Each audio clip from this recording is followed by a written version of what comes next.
आमदारांना निवडून द्या।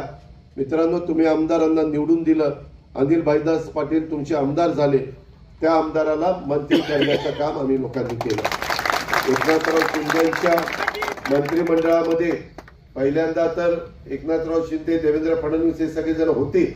आम्ही निर्णय जो घेतला हे लोकांचे प्रश्न सुटण्याच्या करता घेतला। आम्ही आज सरकारमध्ये नसतो तर मी तुम्हाला छातीठोकपणे सांगतो, हे जे काही पाडळसेचं काम आज गतीनं होऊ पाहत आहे त्याला थोडा का विना विलंब लागला असता। शेवटी राजकारण कशाच करता करायचं असतं। शेवटी मिळालेली सत्ता ही सर्वसामान्य माणसाचे प्रश्न सोडवण्याच्या करता करायची असते आणि त्याच्यामुळं आम्ही एक वेगळ्या दिशेने महाराष्ट्र कसा पुढे जाईल। वाचाळवीर खूप आहेत, रोज सकाळी काहीतरी बरळत असतात, काहीतरी टीव्हीला सांगत असतात, कधी त्यांना चांगलं दिसत नाही।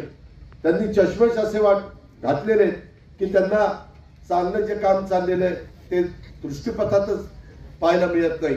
आणि म्हणून अशांचा विचार करू नका। त्याच्यामध्ये विकास कशामध्ये होणार आहे, भलं कशामध्ये होणार आहे, आपले प्रश्न कशामध्ये सुटणार आहेत। आम्ही सगळेजण शेतकऱ्यांच्या पोटी जन्माला आलेले मंत्री आहोत, त्याच्यावर शेतकऱ्यांच्या सगळ्या समस्या बारकाईने आम्हाला माहिती आहे।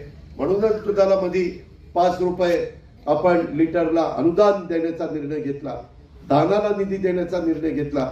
अनेक प्रकारचे नैसर्गिक संकट आल्यानंतर गुलाबराव, अनिल भाईदास सगळेजण आम्हाला मागणी करत असतात, इथं निधी दिला पाहिजे, इथं प्रश्न सोडवले पाहिजे, एनडीआरएफचा पैसा आणला पाहिजे, एसडीआरएफचा पैसा आणला पाहिजे आणि या पद्धतीनं ती कामं करतो।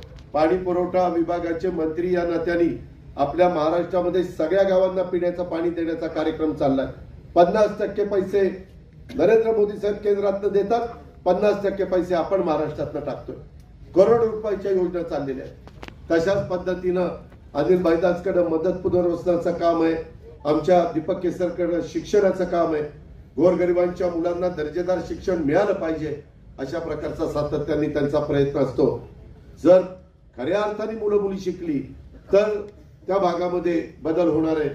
ज्ञान चांगल्या पद्धतीनं कसं माझ्या मुला मुलींना मिळेल अशाच प्रकारचा प्रयत्न चाललेला आहे।